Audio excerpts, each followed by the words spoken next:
सावित्रीबाई फुले शिक्षण प्रसारक मंडल संचालित रेणुका हाईस्कूल सातारा परिसर औरंगाबाद।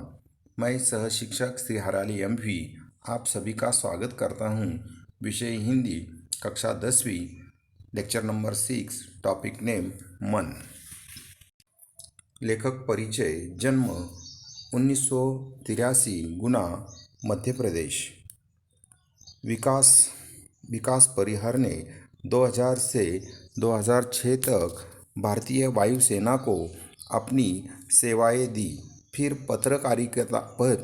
पत्रकारिता के क्षेत्र में उतारने के बाद रेडियो से जुड़े साहित्य में विशेष रुचि होने के कारण आप नाट्य गतिविधियों से भी जुड़े हुए हैं। पद्य संबंधी हाइकू, यह जापान की लोकप्रिय काव्य विधा है। हाइकू विश्व की सबसे छोटी कविता कही जाती है। 5वें दशक से हिंदी साहित्य ने हाइकू को खुले मन से स्वीकार किया है। हाइकू कविता 5+7+5 = 17 वर्ण के ढांचे में लिखी जाती है। प्रस्तुत हाइकू में कवि ने अपने अनुभवों और छोटी छोटी विभिन्न घटनाओं को अर्थवाही सीमित शब्दों में प्रस्तुत किया है। आपके स्क्रीन पर प्रथम 9 पंक्तियाँ दिखाई दे रही है, उनका अर्थ हम देखेंगे। पहले पंक्तियाँ पढ़ रहा हूँ। घना अंधेरा, चमकता प्रकाश और अधिक, करते जाओ पाने की मत सोचो जीवन सारा। जीवन नैया मंझधार में डोले, संभाले कौन। तो घना अंधेरा, चमकता प्रकाश और अधिक, इसका अर्थ हम देखेंगे।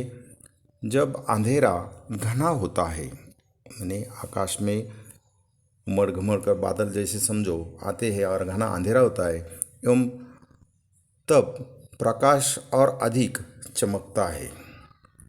अर्थात जब प्रतिकूल परिस्थितियाँ घने अंधकार के रूप में हमें घेर लेती है, जब मनुष्य को प्रतिकूल परिस्थितियाँ घने अंधकार के समान घेर लेती है, तब वहीं से एकाएक प्रकाश की किरण फूट पड़ती है।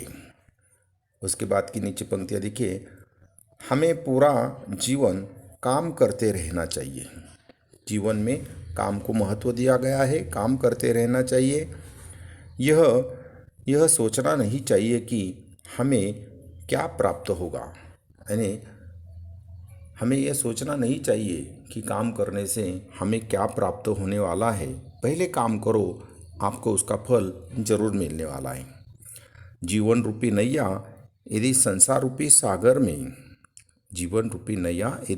रूपी सागर में डगमगा रही है, तो उसे कोई अन्य संभालने के लिए नहीं आएगा। हमें स्वयं उसे पार लगाने के लिए प्रयत्न करने होंगे। रंग बिरंगे रंग संग लेकर आया फागुन, कांटों के बीच खिलखिलाता फूल देता प्रेरणा। भीतरी कुंठा आँखों के द्वार से आई बाहर। तो रंग बिरंगे रंग संग लेकर आया फागुन।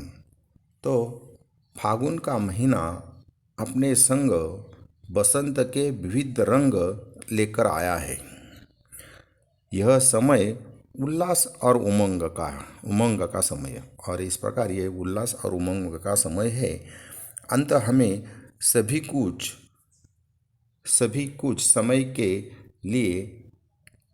के लिए चिंताओं और परेशानियों को भुलाकर वसंत ऋतु का आनंद लेना चाहिए। तो इस प्रकार सब कुछ भुलाकर, जो परेशानी है, चिंता है, वह सब कुछ भुलाकर हमें जो वसंत ऋतु है उसका आनंद लेना चाहिए। गुलाब का फूल कांटों के बीच भी हंसता हुआ दिखाई देता है। हमें उससे प्रेरणा ग्रहण करनी चाहिए कि परेशानियों से घबराना नहीं चाहिए, अपना काम करते रहना चाहिए।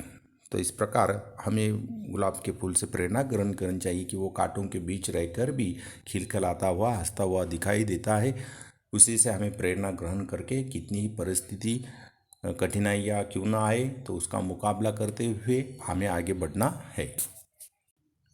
खारे जल से धुल गए विषाद मन पावन, मृत्यु को जीना जीवन विष पीना है जिजीविषा।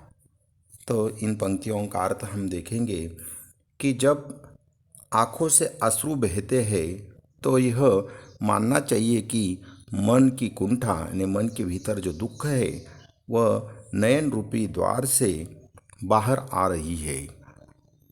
जब आँखों से अश्रु बहते हैं तो यह समझ लेना चाहिए कि आंसुओं के खारे जल के साथ मन का संपूर्ण विषाद धुल गया है और मन पहले के समान पावन हो गया है।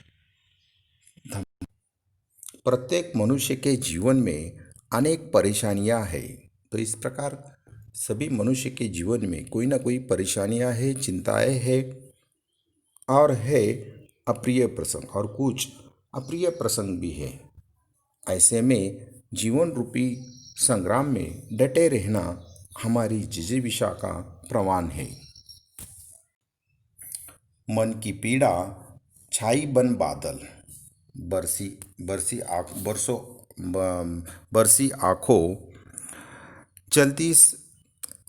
चलती साथ पटरियां रेल की फिर भी मौन, सितारे छिपे बादलों की ओट में सुना आकाश। तो इनमें से प्रथम 3 पंक्तियां देखिए कि मन की पीड़ा छाई बन बादल बरसी आंखें। तो इन पंक्तियों का अर्थ हम देखेंगे कि जब आकाश में बादल बहुत घने होते हैं यानी आकाश में बादल बहुत उमड़ घुमड़ कर आते हैं, घने होते हैं, तभी वर्षा होती है यानी बरसात होती है। उसी प्रकार जब मन की पीड़ा बहुत गहरी हो जाती है तो वह बादल बनकर आंसुओं के रूप में बरसने लगती है यानी आँखों से आंसू बहते हैं। तो हम देखते हैं कि रेल की जो पटरियां है वो सालों साल दोनों एक साथ चल रही है, लेकिन आपस में वे किसी प्रकार की बात नहीं करती है, वे मौन रहती है। सितारे आकाश का श्रृंगार है, सितारे आकाश का श्रृंगार है, वे आकाश की शोभा बढ़ाते हैं और सितारे आकाश की शोभा बढ़ाते हैं। जैसे कि सितारे बादलों की ओट में छिपे आकाश सुना हो जाता है, ठीक इसी प्रकार कुछ लोग हमारे जीवन में अत्यंत महत्वपूर्ण होते हैं और कुछ लोग हमारे जीवन में अत्यंत महत्वपूर्ण होते हैं।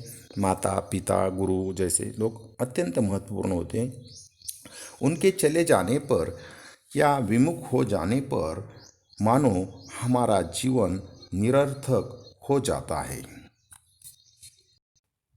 तुमने दिए जिन गीतों को स्वर हुए अमर, सागर में भी रहकर मछली प्यासी रही। तो इन पंक्तियों का अर्थ हम देखेंगे।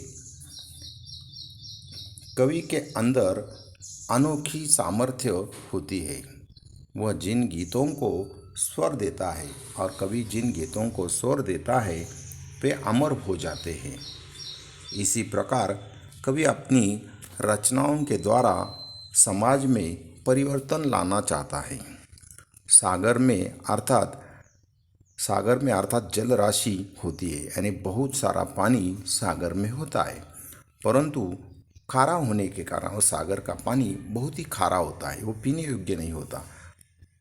अथाह होने पर भी वह पानी पीने योग्य नहीं होता।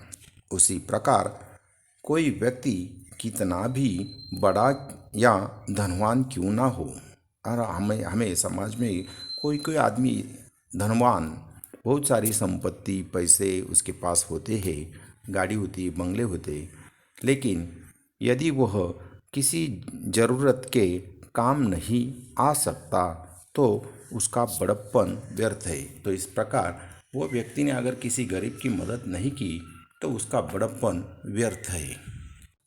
Thank you. Next lecture, lecture number 7, topic name Goa जैसे मैंने देखा, इस पाठ का हम बाद में अध्ययन करने वाले हैं।